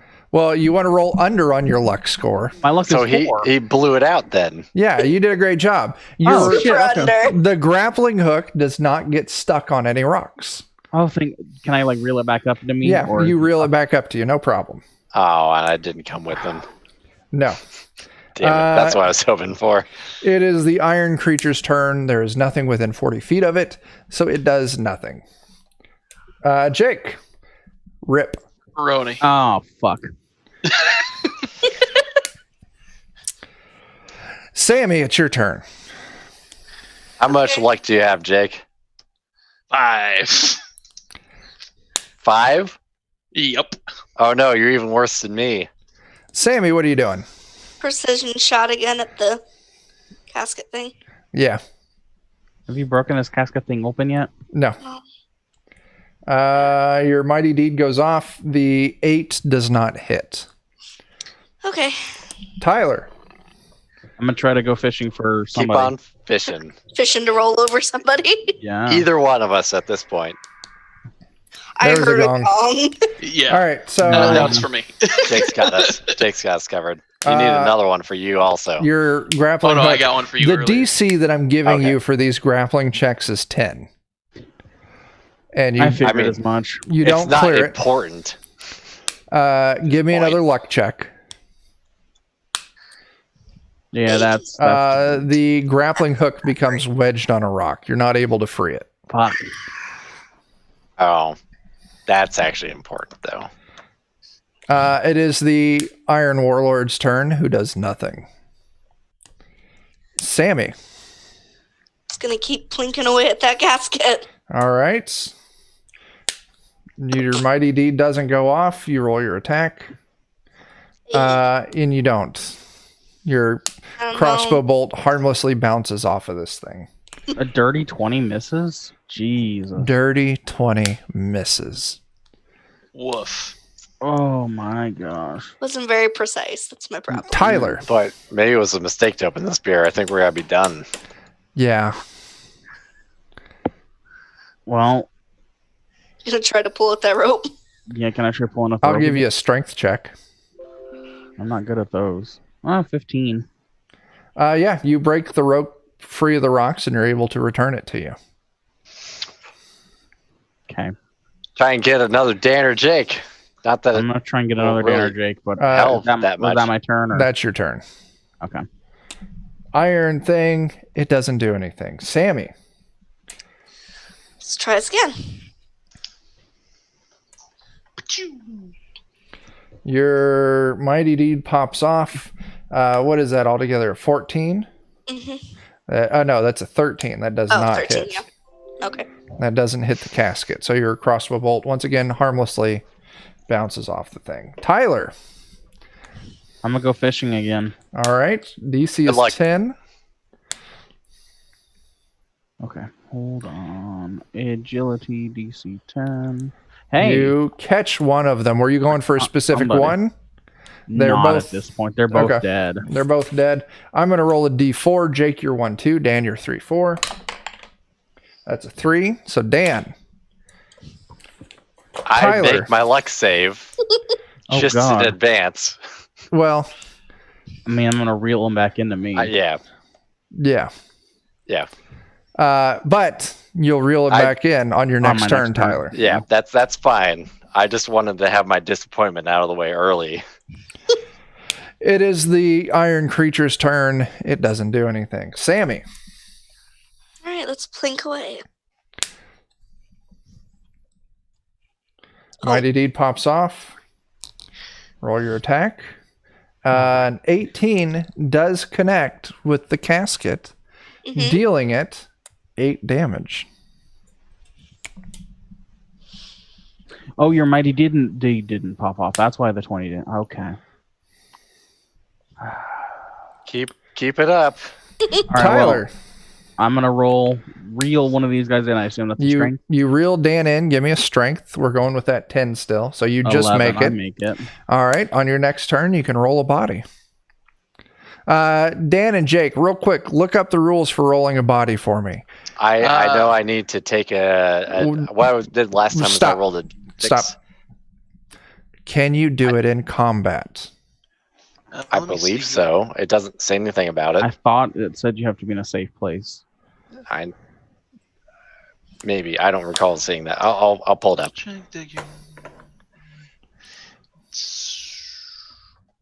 Oop. I'm trying to Doesn't find say it. anything about combat. Says I if the don't body of recall. a dead ally can be recovered, there is a chance the ally may not be truly killed, may have been knocked unconscious or simply stunned. Character reaches a dead ally's body within 1 hour. Dustin's saying it's got to be after combat in a safe space. Okay. So perhaps once they've acquired the triangle. Or you guys could just drag them out. We could. Into a safe area. Into a place without a murder robot. Mm-hmm.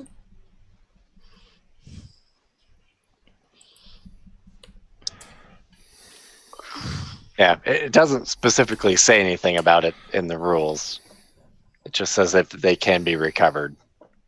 I presume recovery involves after combat. Yeah, I'm not going I don't know. Yeah, I remember seeing that, and Dustin's backing me up, and so is Poison Ivy. So yeah, I'm not going to argue with it. It doesn't say it, but it makes sense.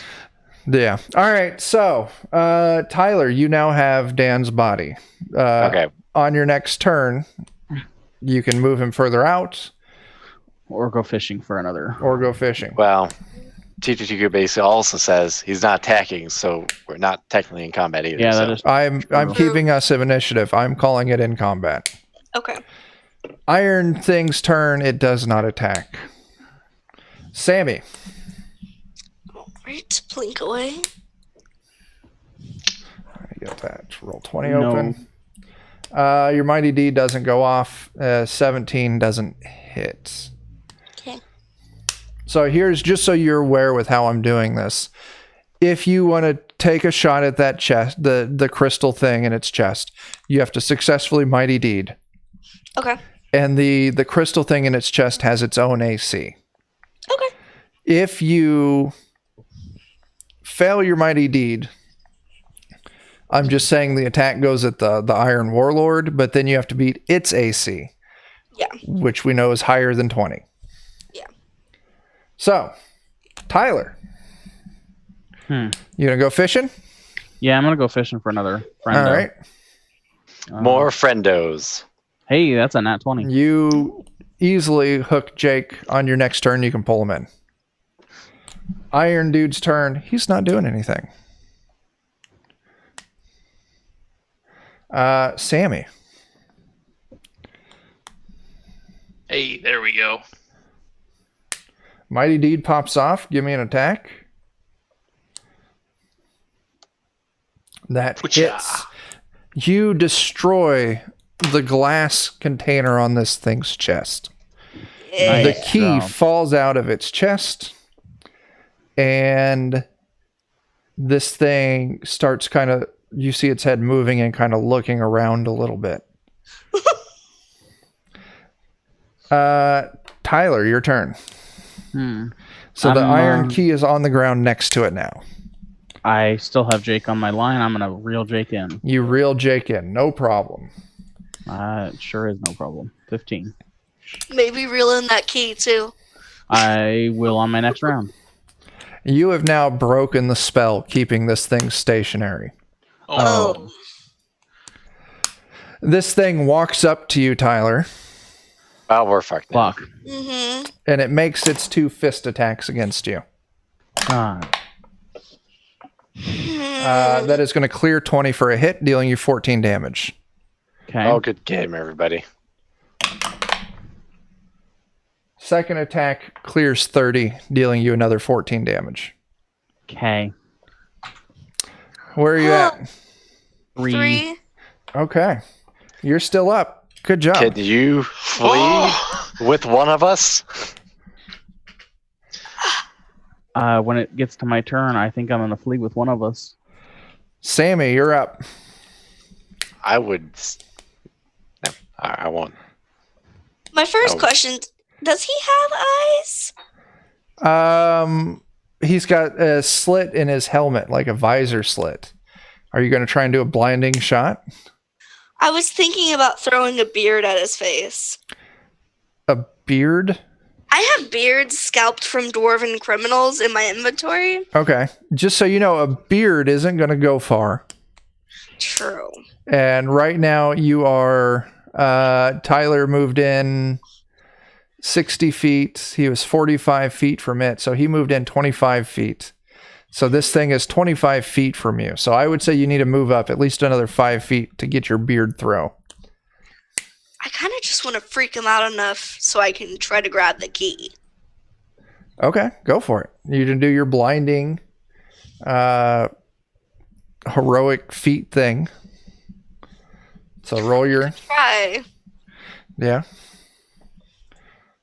No, you don't. You throw a beard, roll your attack, and agility... Just a flat agility. No, your beard harmlessly lands next to it. Plop. Does it look at me funny at least? Yes. Tyler, it's your turn. Gosh. Heal yourself. I would rather wait. So it moved the 40 feet to me in one round. Yes, it's got a 40-foot movement. It's very tall, long If I'm legs. carrying, say, the thief. What's my movement? What's the thief is a human, right? Yeah, Yeah. And you're a human. What's your Yeah. strength score? 14. I'll make you give me a strength check. If you clear 10, you can move your regular speed. If I don't, You move half speed. Like that bitch if you Or don't. heal yourself. Maybe. I don't think he can heal himself enough to make it worth it. I mean, I could luck my heal and barely survive. I would rather grab either. Man, Try it. Try to grab someone and run then. yeah, I'm gonna try and grab somebody and run. I think I'm gonna grab Grab Danny's Dan, faster. I think he's faster and he's sneakier. Okay. I might need that sneaky. Give me for that this strength check. one. Oh God, please pass. Oh, you Oh do. shit! You yeah. pick Dan up and you flee 25 or 50 feet. Yeah, I'm using all of it to run Okay. straight towards the door, and I'm yelling at the door. Let's get the fuck So out of how here. far were you from the door? I don't remember. 45 I mean, feet, maybe. I think that's up to you. No, you were I had- 25 feet. So you can make it. I'll say you can make it back out into the main area. So Oh, yeah. Dan, the elf, or I'm sorry, the cleric and the thief are now back out in the main area. Dwarf. This thing sees you. Mm-hmm. It moves 40 feet up to you. So it's now right up in your face. Well, you move forward 5 feet. So yeah, it is now right up in your face. It's ready to tickle your beard. Mm-hmm. It clobbers you with one hand. Mm-hmm. Does a 16 hit? No. Good.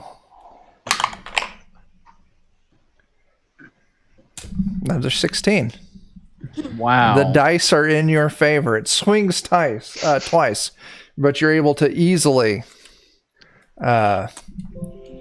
keep yourself from getting smushed. Birth of the Iron Breaker fears no robot. Right? Fears no robot hands. I think we know what that means. Sammy. We're gonna try to blind a bitch. I said get out of there. I'm gonna blind a bitch. Okay. Do Put it. that beard My all up in grill. his business. Your mighty deed goes off. I'm sorry, Ty. I gotta. No. Damn. You don't have I to. do have a shield bash though. Hey, you can take your actions and then move. Oh, that is true. Move 10 feet. 10 feet is better than 0 feet. And honestly, she was still right at the door, so she could. I was. Your shield bash You move doesn't in hit. 5 feet, was it?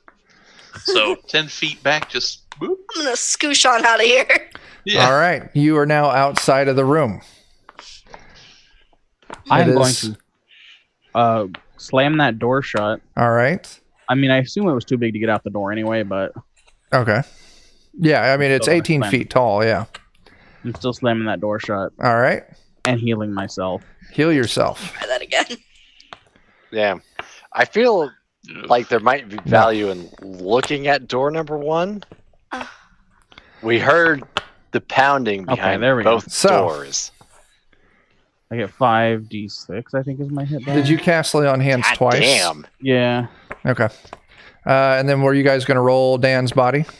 Yes. Yes. Okay. Oh Dan, my go ahead and make gosh, that luck is a check. very disappointing Now, roll. do I need to roll it again? Yes. Not the elf. The thief is hard dead. Does the thief have any ranged weapons on him? I don't know. Dan, do you have any ranged weapons on your corpse? Sure. What were they? I had a short bow. Okay. You have a short bow. What's the damage on a short bow? It should be a D6. Okay. I'm borrowing your short bow. You know, I kind of want to try something. Okay.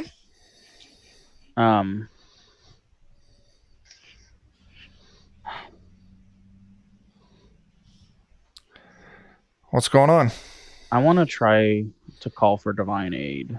Okay. What does a divine aid do? I can basically call upon my god to help me. Okay.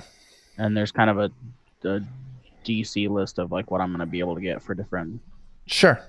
Go ahead and roll it. I kind of want to see if we can smash this War Titan into 1,000 pieces, but that's a pretty, according to the table, it's at 18 or above DC. So, All right. Roll Might have it. to burn some stuff. yep, I'm gonna go for it. I'm praying to Cthulhu. Please, God, help us. Please, God, help us. Come on, Kachuchu. Please bless us with your noodly. Wait, no, that's the wrong God. What you gonna burn there, Ty? You got a 12. What does that do? Minor mechanical effects or auditory effect. Bless a course of action plus 1 to 2 modifier for something for a short duration, or a simple persuasion. Yeah. Man. TT2KB, I'm not using the tournament rules for Divine Aid or Invoke Patron. Right. Fuck. Well, we could try to range this guy from inside the door. You could, yeah. We'll like try to hit at his nads from outside. Yeah. I mean, yeah. We can. I just need to know what you're doing. Nothing left to lose. Yeah, I know. I think I want to try and hit at his nads from through the door. I'm okay with that. Ranged weapons. I mean, if it's through the door, I could hit at his junk with my hammer. Yeah, but can not punch. If you get too close to it, he can punch you back. So So, what's going on? Ranged punches. ranged punches with the crossbow. We're Or gonna go try to punch at him through the door, I guess. Okay, you open the door. Who's opening the door? Me, because I'm more. Sammy, you throw the door open as a free action. It's standing 5 feet from the door. Okay. What do? You got your standard action, you got a movement. I am gonna shoot at it. All right, make your attack. I want to try to precision shot at its junk, though. Absolutely. It's all junk. No. That's great, Jake. he is all drunk. There's that, though. Doesn't do much. Critical That's hit. a critical hit, though. This thing is immune to critical hits. Figures. So your hit does not go through. Yeah. All right, Tyler, it's your turn. Hit it. I'm gonna shoot this bow at it that I newly acquired off of my friend. Okay, roll your agility. No, you That's critically a fumble. fail. So go ahead and roll your fumble.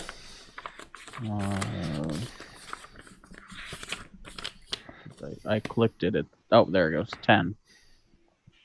You should have maintained your armor. The joints of your armor seize up, freezing you in place. You cannot make an attack for 1d3 rounds. Are you armored? Yes. All right, roll me a d3. 1.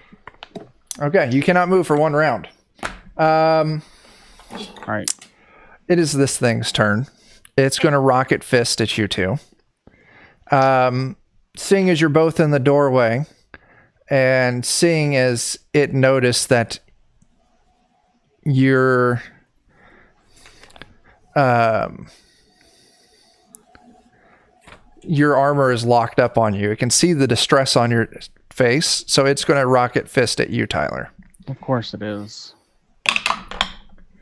That is going to be, it's going to get, is that an 18? That's an 18. That hits. 14 damage. Okay. And that's going to be like 29. So that's Yeah, that another hits. 14 damage. Yeah, I'm down. I'm down. Okay. Sammy, it's your turn. As this thing's fist sucked back into its arms with its chains. Go try and run in there and get that key. At 10 speed? You can do it. I believe in you. I believe you got the higher AC. How far is the key from me? 40 feet. I think. 40 feet. 40 feet into the room. No, 60 feet into the room. That's where you knocked it out of its chest. So that would be 3 entire rounds for you. Did I ever get my grappling hook and rope back? I think I still had it on me. He still has it on him.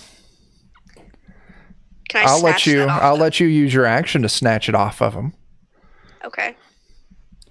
Okay. You grab it off of him. Are you going to move into the room?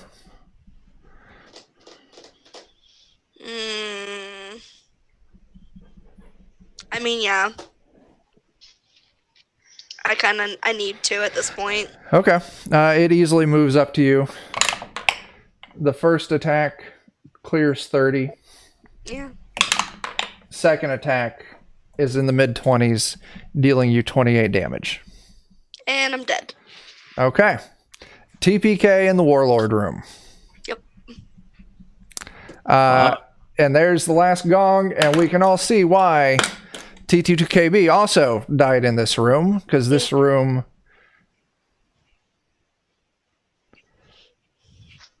That was weak as fuck. Room sucked. Give me Yeah. a real doomsday gong. Come on.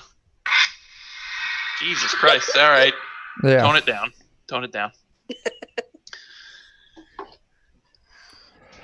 Okay. And that's the fucking night. Yeah. Christ.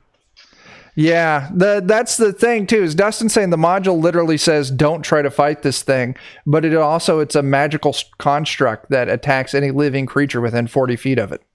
Mm-hmm. So Fuck. I mean, knocking the key out of it like she did. Is a good the start. only possible way I could have found to fight this thing is its chains are vulnerable. Oh, Oh. while it's attacking. You could say I'm going It to wait attacks one, and then somebody's like, "Ha! and Stick in get the chain." to fight. I'd have to look for what the thing's chains thing is, but the chains do have. Oh, it's still ridiculous. The AC of the chains is 15 with 50 HP, or it takes a DC 30 strength check to break it. Whew. But Jesus. if you had one person try and become the target, and then everyone else like, I'm going to wait for this chain, and then everyone dogpiles on, the person making the strength check would get bumped up to a D30 die. Hmm. So that plus luck burn might just Oh, Dustin's saying mirror image is a great way to do it. mirror image. Wizard makes a bunch of mirror images. Oh yeah, that would But be neat. my catch with that would be is it says it attacks living creatures. I would have to very specifically read the effects of mirror image to see if that would actually do anything. All right. That's it. I don't know if we're going to be moving on to floor 3. We'll all talk about it off stream, and if we're going to do it, we'll find a date in the calendar and get it scheduled. If not, we died on floor 2. So we'll see. This week, as far as this week goes, you can find me tomorrow night on Notorious DMG. Bert from Of Steam, Steel, and Murder is going to be running me through a Shadowrun adventure using the Fate system. I've never played a Shadowrun game. I've never played Fate before. Yeah, I haven't even read floor 3 yet there, Dustin. Next up would be Monday, you'll find Dan, Joe, and I playing Heart over on the Lollygaggers.